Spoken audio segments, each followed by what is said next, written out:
नमस्कार दोस्तों, स्वागत आप सभी का वेद गुरु में। आज के इस वीडियो में हम पंचायती राज से एग्जाम में पूछे गए महत्वपूर्ण सवालों को जानेंगे। भारतीय संविधान के किस संशोधन अधिनियम द्वारा पंचायती राज व्यवस्था को संवैधानिक दर्जा दिया गया? 73वें संविधान संशोधन द्वारा संविधान में भाग 9 जोड़कर पंचायती राज व्यवस्था को संवैधानिक दर्जा दिया गया, जबकि 74वें संविधान संशोधन द्वारा भाग 9A जोड़कर नगर पालिकाओं को संवैधानिक दर्जा प्रदान किया गया। 73वें संविधान संशोधन का संबंध किससे है? 73वां संविधान संशोधन संबंधित है पंचायती राज से, पंचायत राज से। किस संवैधानिक संशोधन ने पंचायती राज संस्था को स्थापित किया है? 73वां संविधान संशोधन ने पंचायती राज संस्था को स्थापित किया है। इसकी स्थापना 2 अक्टूबर 1959 को तत्कालीन प्रधानमंत्री जवाहरलाल नेहरू ने की थी। पंचायती राज व्यवस्था सर्वप्रथम राजस्थान के नागौर जिला में लागू किया गया था। पंचायती राज संस्था का शासन व्यवस्था त्रिस्तरीय होता है।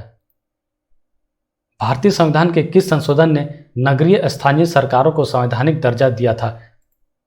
भारत के संविधान के 74वें संविधान संशोधन द्वारा संविधान में भाग 9A जोड़कर नगरीय स्थानीय सरकार को संवैधानिक दर्जा प्रदान किया गया।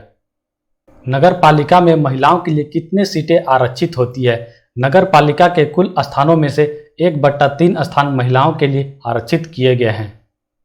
नगर प्रशासन का कौन सा प्रकार छोटे शहरी क्षेत्रों का नियंत्रण करती है? नगर पालिकाएं 3 प्रकार की होती है: नगर पंचायत, नगर परिषद और नगर निगम। नगर पंचायत ऐसा क्षेत्र है जो ग्रामीण क्षेत्र से नगर क्षेत्र में परिवर्तित हो रहा है। नगर परिषद छोटे नगरों के लिए प्रयुक्त होता है और नगर निगम बड़े नगर के लिए प्रयोग किया जाता है। तो इसका आंसर होगा नगर पालिका परिषद। अभिव्यक्ति ग्राम सभा सही रूप में किसको निरूपित करती है? अभिव्यक्ति ग्राम सभा सही रूप में पंचायत के लिए निर्वाचक मंडल को निरूपित करती है। 73वें संविधान संशोधन अधिनियम ने पंचायत को संवैधानिक मान्यता प्रदान करने के लिए किसको सम्मिलित किया गया? भारत के संविधान के भाग 9 में पंचायत से संबंधित उपबंध है, तो इसका आंसर होगा भाग 9। भारत में पंचायती राज प्रणाली संविधान के किस अनुच्छेद के निर्देश के अंतर्गत शुरू की गई थी? संविधान के अनुच्छेद 40 के निर्देश के अंतर्गत पंचायती राज प्रणाली को शुरू किया गया था।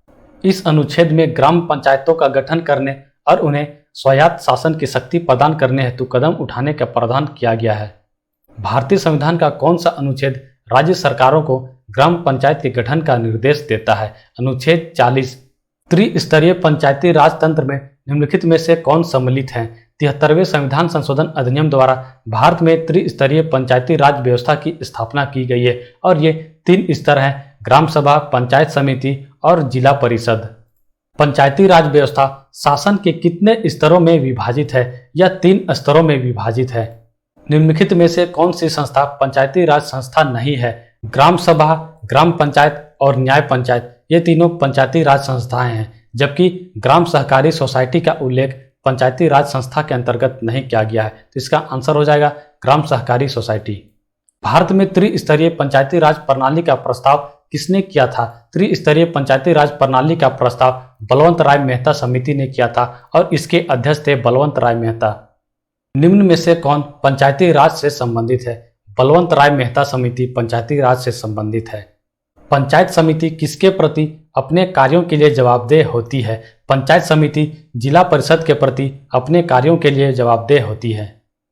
वर्ष 1977 में किसकी अध्यक्षता के अंतर्गत पंचायत राज की जांच करने के लिए एक सरकारी समिति नियुक्त किया गया था? वर्ष 1977 में अशोक मेहता की अध्यक्षता में पंचायत राज के जांच करने के लिए एक समिति का गठन किया गया था और उस समिति का नाम था अशोक मेहता समिति। इस समिति ने ग्रामीण स्थानीय स्वशासन को 2 स्तरीय करने के साथ साथ अन्य सुझाव भी दिए थे, परंतु समिति के सिफारिश को अपर्याप्त मानते हुए इसे अस्वीकार कर दिया गया और बलवंत राय मेहता के त्रिस्तरीय व्यवस्था को ही रहने दिया गया। किस समिति या आयोग ने केंद्र और राज्य संबंध की जांच की है? सरकारिया आयोग ने केंद्र और राज्य के संबंधों की जांच की है। इसका गठन किया गया था वर्ष 1983 में। पंचायती राज प्रणाली पहले किन 2 राज्यों में लागू की गई थी?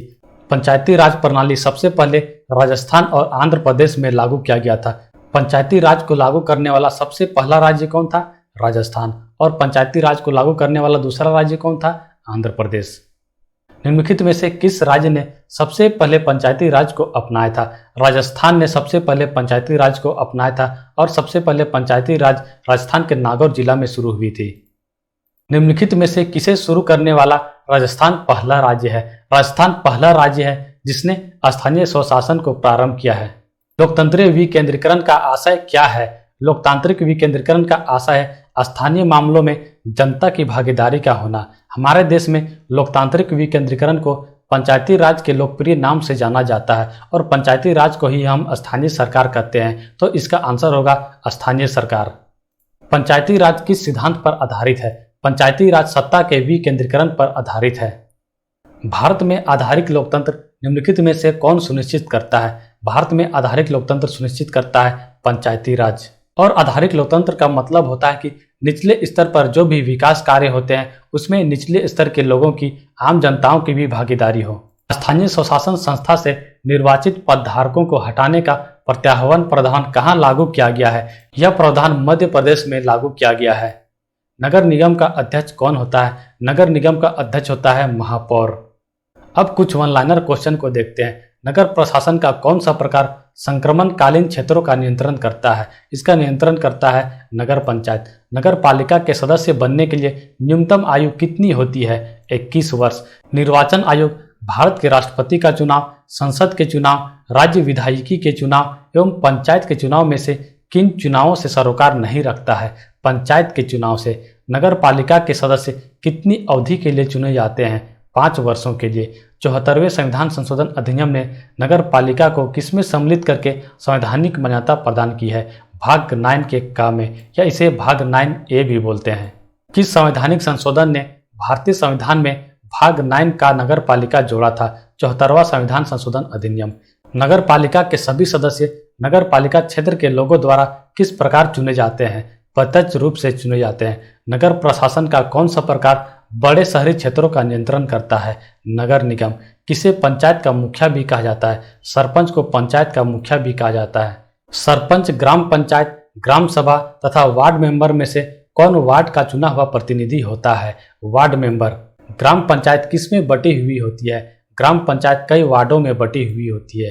पंचायत समिति, जिला परिषद तथा ग्राम सभा में से शासन के बढ़ते स्तर के आधार पर कौन सा क्रम सही है? सबसे निचले स्तर पर होता है ग्राम सभा, उससे ऊपर होता है पंचायत समिति और सबसे ऊपर होता है जिला परिषद। 73वें संविधान संशोधन अधिनियम के द्वारा भारतीय संविधान में कौन सी अनुसूची जोड़ी गई थी? 11वीं अनुसूची।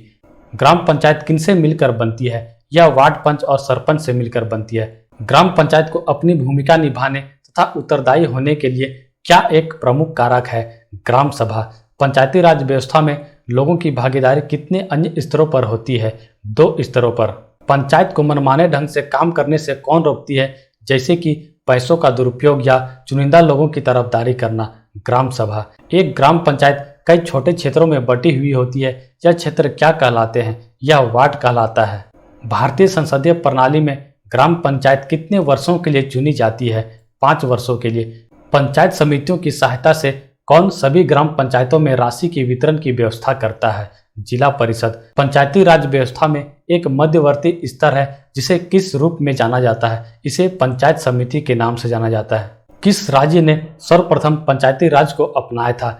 राजस्थान ने सर्वप्रथम पंचायती राज को अपनाया था। अगर आप इस चैनल में नए हैं तो चैनल को सब्सक्राइब करें और अगर आपको ये वीडियो अच्छी लगी हो तो लाइक करें। अगर आपको ये वीडियो अच्छी ना लगी हो तो डिसलाइक करें और कमेंट में डिसलाइक करने का कारण जरूर बताएं।